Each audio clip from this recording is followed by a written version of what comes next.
자, 이제 우리 찬양 주께 가오니 함께 찬양하시면서 10월 9일 토요일 새벽 예배를 하나님 앞에 올려드리도록 하겠습니다.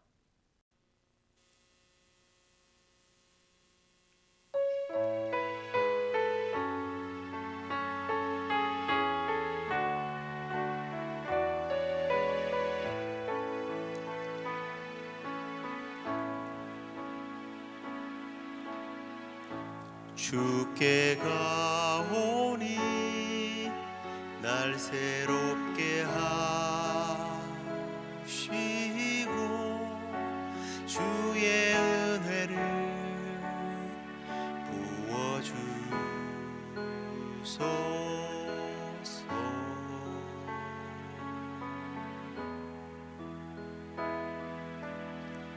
내 안에 발견한 나의 연약함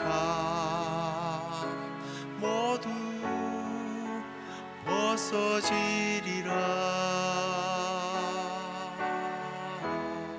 주의 사랑으로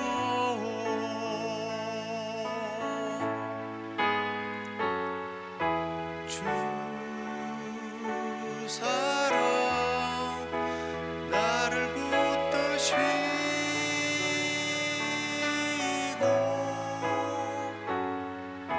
주 곁에 날 이끄소서.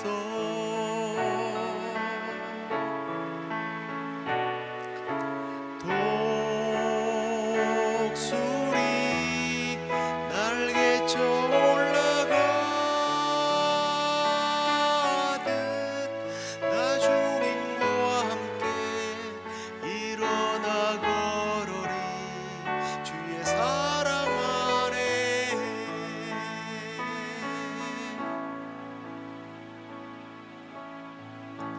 나의 눈 열어 주를 보게 하시고 주의 사랑을 알게 하소서.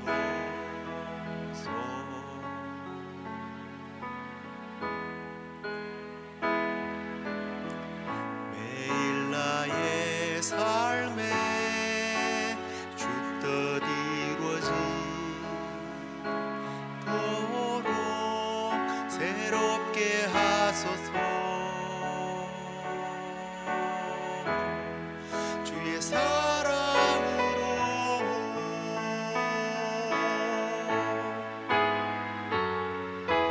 주 사랑 나를 붙드시고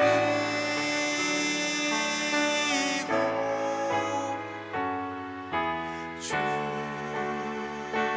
곁에 날 이끄소서.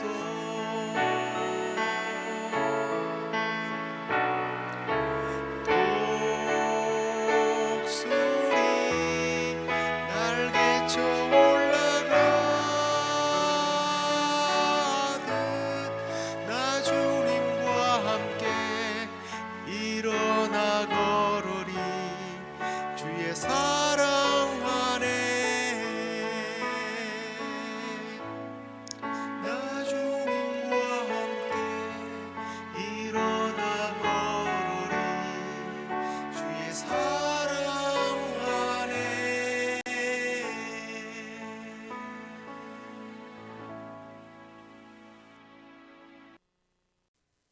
다 함께 사도신경으로 신앙 고백드리겠습니다.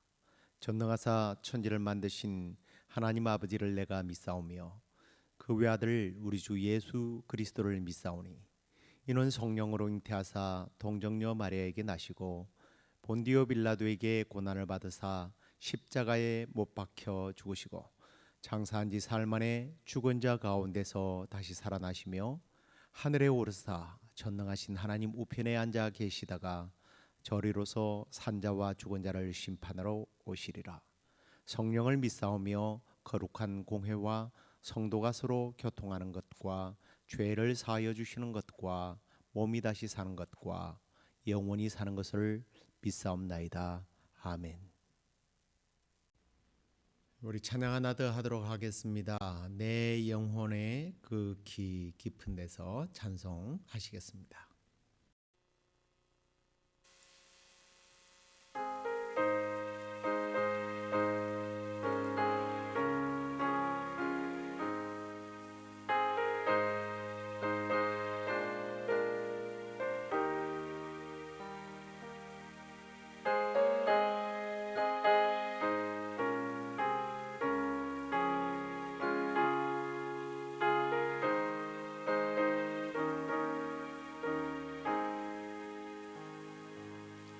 내 영혼이 그 깊은 데서 맑은 가락이 울려나네. 하늘 곡조가 언제나 흘러나와 내 영혼을 보이사네. 내 마음속에 솟아난 이 평화는 깊이 묻힌 보배로다. 나의 보화를 캐내어 가져갈 자 그 아무도 없으리라.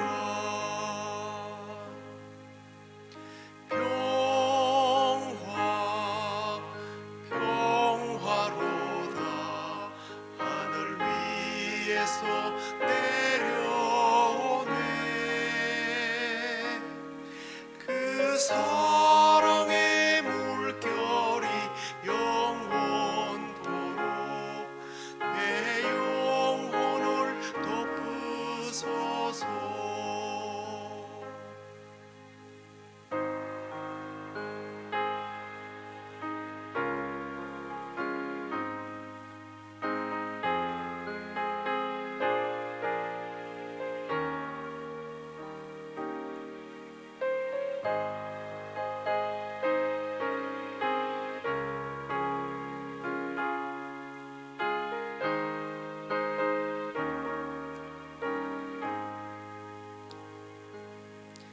내 영혼의 평화가 넘쳐나온 주의 큰 복을 받음이라.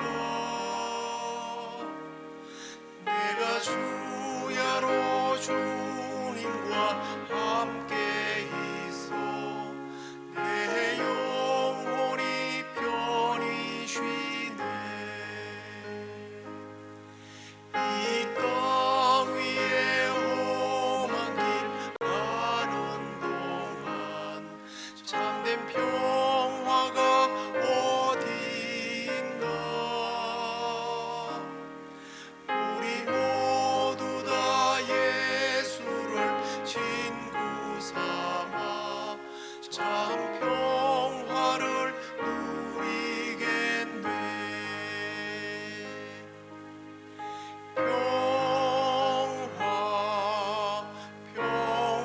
평화로다. 하늘 위에서 내려오네. 그 사랑의 물결이 영원토록 내 영혼을 덮으소서.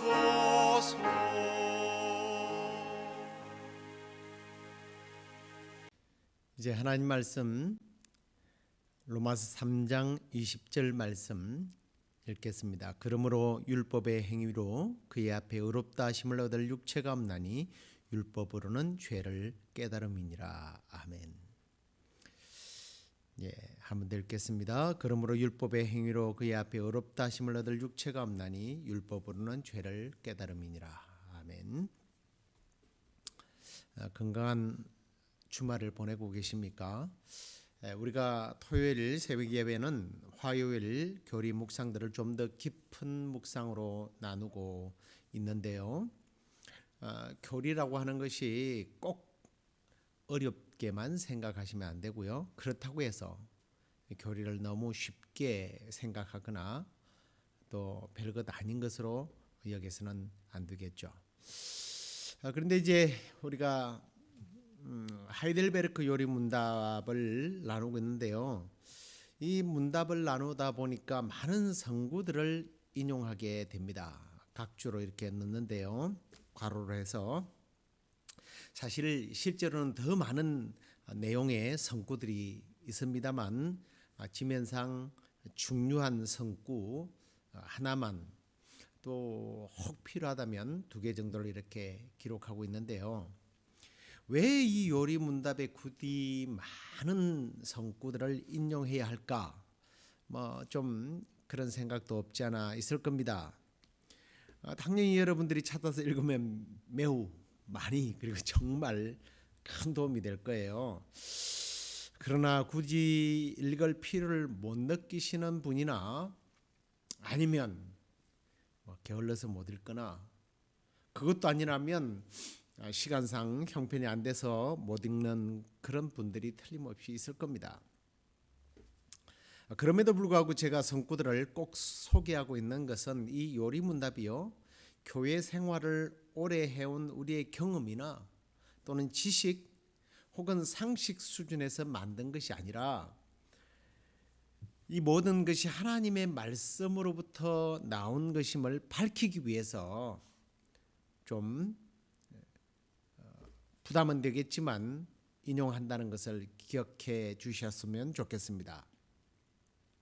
그래서 혹 성경을 읽지 않는다 할지라도 이게 성경에 나와 있는 내용이구나 하고 여러분들이 이해를 하시면 좋겠습니다. 자, 이제 오늘은 제2주일 선언입니다. 질문을 보시기 바랍니다. 어떻게 당신의 비참함을 알 수 있습니까? 하나님의 율법이 나에게 가르쳐 주기 때문입니다. 자, 비참이라고 하는 것은요, 죄책감과 또 형벌로 인한 결과를 말하는 건데요. 이 단순한 죄라는 말보다가 이게 제가 죄책이라고 하는 말을 하는 게 좀 더 포괄적인 의미를 가진다라고 그렇게 생각합니다. 비참과 죄책 그리고 또 형벌, 이게 사실은 죄 안에 다 포함되어 있는 건데요. 먼저 이 죄책이라고 하는 것은 모든 죄들로 인해서 발생되는 어떤 두려움과 공포, 부끄러움들, 이게 우리가 죄책감 이렇게 말하는데요. 이 자체가 사실은 죄를 포함하고 있다라는 겁니다. 그리고 이 형벌이라고 하는 것은 그 죄에 대한 결과물이죠. 응보입니다. 그 형벌은 괴로움과 고통을 가져오게 되고 이로 인하여 우리의 지성, 감성 그리고 또 의지, 심지어는 우리의 영성이 당연히 파괴가 되는 거죠. 그 한 예를 들면 다윗이 우리아의 아내 바세바와 지어서는 안 될 그런 불륜을 범하게 되죠. 그냥 지나가면 끝이라고 생각했는데 아이가 생겨버린 겁니다. 그래서 알리바이를 만들기 위해 우리아를 불러서 바세바와 밤을 보내게 만듭니다. 그런데 이 우리아는 또 미련하게, 이게 우리가 미련하다고 그러지만 사실은 정말 충신 아닙니까? 전장에서 병사들은 정말 적과 대치하고 피를 흘리며 싸우고 있는데 내가 집에 가서 잔다는 게 말이 됩니까 하며 집을 안 가는 거예요. 아르바이가 안 되잖아요. 그래서 그 다음 날은 술을 퍼마시게 만듭니다. 술을 먹입니다. 그래도 안 가요. 왜 이런 일을 자꾸 꾀하죠? 죄책감. 이 죄책 때문에 그래요. 이미 이 죄책 속에는 죄가 어떻게 되어 있다고요? 포함되어 있는 거예요.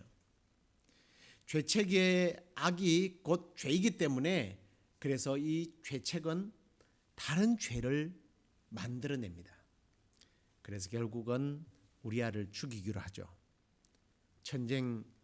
치열하게 전쟁 맨 앞자리에 세우고 빠져나와 버리는 거예요. 고립되게 해서 장렬히 싸우다가 전사하도록 만들어 버립니다. 자, 죄를 지었고 나니까 이렇게 죄책감이 발생되어지고 이 죄책감 자체가 선한 것이 아니기 때문에 악이기 때문에 또 다른 죄를 짓게 만들어요. 더 큰 죄, 살인죄까지 짓게 만듭니다. 그런데 사람들은요, 죄송합니다. 그런데 이 사람들은 속였는지 모르겠지만 하나님을 속일 수 없다라는 겁니다. 아이가 태어나자마자 아파서 죽어가고 있었습니다. 그래서 다윗이 막 회개하죠. 살려달라고 금식하면서 호소하지만 결국은 아이가 죽습니다. 형벌에 대한 응보죠. 끔찍하고 비참한 형벌에 놓이게 된다는 거예요. 이게 비참이에요. 그런데 문제는 모든 인간은요, 날 때부터 이 죄를 가지고 태어나게 되어 있어요. 그래서 인간은요, 본성이 부패하고 죄악을 가지고 태어났기 때문에 이 죄책 혹은 죄책감이라는 것이 선하게 반응하는 것이 아니에요. 죄책감은 선한 결과를 난다? 아니요. 다윗처럼요, 죄를 감추기 위해서 더 큰 죄를 짓는 것이 인간의 한계입니다. 그리고 그 큰 죄라는 게 뭐냐면 하나님으로부터 멀어지려고 하는 거예요. 하나님을 떠나려고 하는 거예요. 제가 앞에서는 다윗의 예를 들었습니다만 우리의 인류 조상 아담과 하와가 죄를 짓고 나니까 그들이 가장 먼저 한 일이 뭡니까? 숨은 거예요. 하나님으로부터 숨었어요. 그 하나님이 찾는 척 하면서 모르는 척 하면서 어디 있느냐 그랬더니 아이고 저희들이 벌거벗어서 숨었습니다 라고 말하지만 이 숨는다는 게 이게 죄책이에요. 죄책. 그런데 죄책에서 벗어나기 위해서 그들이 한 일이 뭐예요? 죄를 지었습니다. 용서해 주십시오. 하나님 어떻게 하면 좋겠습니까? 이게 아니라 하나님께 나아간 것이 아니라요, 하나님을 피해요. 숨어요. 이게 우리 인류 조상 아담과 하와가 한 일이에요. 하나님을 피하고 도망가려고 하는 그런 현상이 우리 안에 일어나는 거예요. 그 죄책 때문에 결국은 인간은 비참하게 되는 겁니다. 하나님을 떠난 인간은 비참해지거든요. 그런데 놀라운 사실은 인간이 이렇게 하나님으로부터 멀리 떠나서 이렇게 우리가 하나님을 이렇게 멀리 떠난다고 그래야 되나요? 아니요. 하나님을 이렇게 떠나지 않아도요, 이 부패한 본성, 이 죄의 문제, 죄책감으로부터서 우리는요 벗어날 수가 없어요. 하나님께로부터서 다시 설명드릴게요. 하나님으로부터 굳이 떠나고 멀어지고 숨으려 할 필요가 없다는 거예요. 왜냐하면 우리 인간 자체는요, 어차피 처음부터 우리는 하나님과 원수가 되는 관계가 되면서 자동으로 멀어진 상태예요. 그냥 태어나는 순간 우리는 비참한 상태에 태어난 거란 말이에요. 그런데 문제는 인간은 스스로 자신이 죄책과 형벌로부터 벗어날 수 없는 비참한 상태라는 것을 깨닫지 못한다는 겁니다. 그게 사실은 더 비참한 것이지만요, 그래서 하나님께서는 우리가 그런 비참한 상태라는 것을 깨닫도록 하시기 위해서 우리에게 주신 것이 뭡니까? 바로 율법이라는 거죠. 로마서 3장 20절 말씀, 우리가 읽었던 말씀입니다만, 그러므로 율법의 행위로 그의 앞에 의롭다 하심을 얻을 육체가 없나니 율법으로는 죄를 깨달음이라. 하나님은 율법을 통해서 우리의 죄를 깨닫게 해 주신다는 거예요. 다시요, 율법은 내가 하나님 앞에 의로운 존재가 아니라는 것을 분명히 알려준다는 거예요. 그래서 깨닫게 만들어줍니다. 그리고 신명기 27장 26절에서 이 율법을 실행하지 않으면 저주를 받는다고 했는데, 내가 율법을 보니까 나는 비참한 존재요. 나는 이 율법을 실천하지 않는 자로 저주를 받아 마땅하구나 하는 것을 깨닫게 된다는 겁니다. 자, 그러면 이제 우리는 여기서 네 번째 문답으로 넘어가는데요. 이 네 번째 문답은 그러면 율법은 구체적으로 우리에게 무엇을 가르쳐주고 있느냐 하는 겁니다. 자, 하나님의 율법이 우리에게 무엇을 요구합니까? 예. 그리스도께서 예수님께서 마태복음 22장 37절에서 40절에 다음과 같이 요약을 해 주셨습니다. 내 마음을 다하고 목숨을 다하고 힘을 다하여 주 너희 하나님을 사랑하라. 이것이 크고 첫째 되는 계명이요. 둘째는 또 이와 같으니 내 이웃을 내 몸과 같이 사랑하라. 이 두 계명이 온 율법과 선지자의 강령이니라라고 예수님께서 가르쳐 주셨습니다. 자, 유대교는요, 모세가 받은 10가지의 이 10개의 10계명을 세분화시켜서 엄청나게 많은 율법을 만들었습니다. 613개의 계명을 만들었어요. 어마어마하죠. 그런데 거기서 긍정적인 형태, 다시 말하면 무엇을 해라라고 하는 하라라고 하는 계명이요 248개이고, 부정적인 형태, 이건 하지 말아야 한다라고 하는 계명은 365개입니다. 왜 긍정이 248개이고 부정이 365개인가?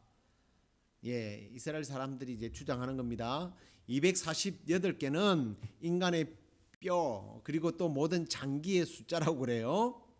저는 세어보지 않아서 잘 모르겠습니다만 뭐 그렇다고 그럽니다. 그리고 부정은 365개. 떠오르는 게 뭐죠? 예, 1년의 날수죠.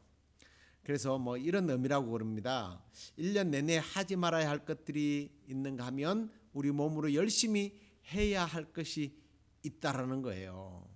참 재미난 뭐 그런 표현이긴 합니다만 그래도 이게 너무 많잖아요. 그래서 예수님께서 신명기 6장 5절과 레위기 19장 8절 말씀에 기록된 율법의 핵심을 가르친 겁니다. 이 율법의 핵심은 이 신명기 27장 26절에서 이렇게 말씀하시는 이 율법의 말씀을 실행하지 않는 자는 저주를 받을 것이라 할 것이요 모든 백성은 아멘 할지니라 라고 하는 이 말씀에 가장 가깝게, 다시 말하면 저주를 받지 않으려면 이 두 가지는 꼭 실천을 하라, 뭐 그런 의미죠. 마음을 다하고 성품을 다하고 그리고 또 목숨을 다하고 뜻을 다해 힘을 다해서 하나님을 사랑하지 않으면, 또한 이웃을 자기 몸처럼 사랑하지 않으면 저주를 받게 된다는 거예요. 너무 심플하죠. 자, 그러면 우리가 이 하나님 사랑과 이웃을 사랑을 어떻게 해야 되는가? 좀 이 부분을 생각해 보지 않을 수 없습니다. 예수님께서 우리에게 하나님을 사랑하라고 했는데 마음을 다하고 성품을 다하고 뜻을 다하고 힘을 다하여 사랑하는 것은 사실은 그분 안에 무한한 선하심과 또 그분의 오르심, 그것을 우리가 인정하고 더 나아가 하나님을 사랑하는 것이 우리의 인생에 있어서 최고의 선이며, 또 조금 더 나아갈까요? 우리는 그분으로 인하여 기뻐하고 즐거워하고 또 한편으로는 그분을 전적으로 믿고 신뢰할 뿐만 아니라 우리의 남은 삶은 어떻게 해야 된다고요? 하나님의 영광을 위하여 살아야 한다는 말이 하나님을 사랑하라는 의미예요. 또 뭐 반대로 생각해 보면 하나님이 기뻐하지 않는 일은 하지 말라는 거예요. 나의 욕망을 위해서 하나님을 없은 여기고 무시하거나 인정하지 않는 그런 일은 해서는 안 된다는 겁니다. 조금 더 세게 이야기하면 심지어 내가 아끼는 모든 것을 다 잃어버린다 할지라도, 우리의 삶에 살아가면서 극심한 재난이 오고 질병이 오고 사건과 사고가 일어나서 내가 손해를 보는 일이 생긴다 할지라도 하나님과의 관계가 끊어지거나 멀어지거나 배교하는 일이 있어서는 안 된다는 거예요. 이게 하나님을 사랑하는 방법입니다. 율법은 이것을 우리에게 가르쳐 줍니다. 그렇게 하지 않으면 한편으로 우리는 비참한 상황에 빠지게 되는 거예요. 왜? 우리 안에 있는 죄책이 하나님 사랑을 덮어버리니까. 두 번째는 이웃을 사랑하는 겁니다. 이웃 사랑은 사실은 하나님을 사랑하는 데서부터 출발하는 거예요. 하나님을 사랑하기 때문에 이웃을 사랑하라는 거예요. 하나님을 사랑하기 때문에 이웃에게 더 잘하라는 겁니다. 왜 그렇습니까? 내 이웃은 하나님께서 창조한 창조물이에요. 그 창조물 중에서도 하나님의 형상을 닮은 존재이기 때문이라는 거죠.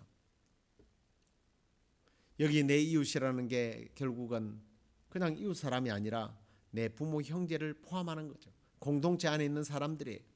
무엇보다도 부모를 사랑하지 않으면 보십시오. 보이는 부모를 섬기지 않으면서 어떻게 보이지 않는 하나님을 아버지 사랑합니다. 거짓말이라는 거죠.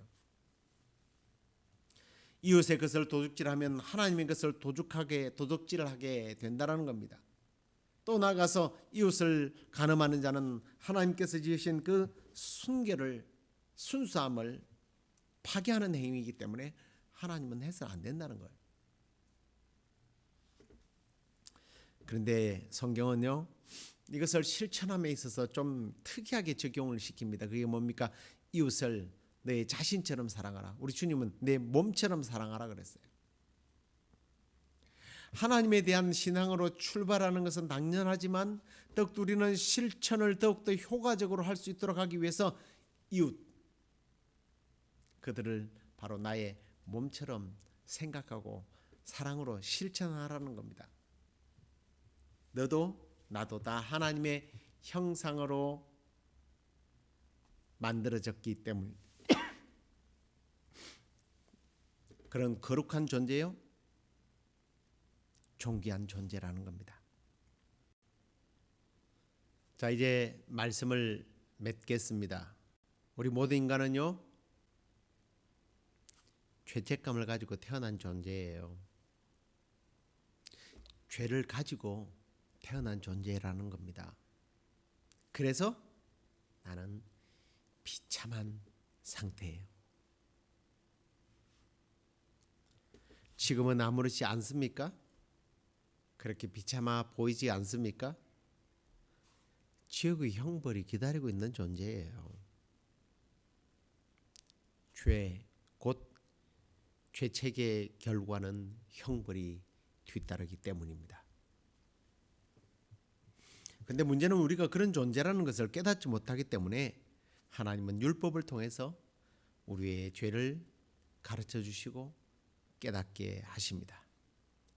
그 율법이 너무 많지만 두 가지로 예수님은 압축하셔서 우리에게 가르쳐 주셨습니다. 하나님 사랑, 이웃 사랑입니다. 나는 하나님을 사랑하지 못한 죄인이었고 이웃을 사랑하지 못한 죄인이라 그 죄의 형벌로 인하여 나는 죽어야 하고 지옥 가는 비참한 존재. 이게 나의 현 주소라는 사실을 잊지 마시기 바랍니다.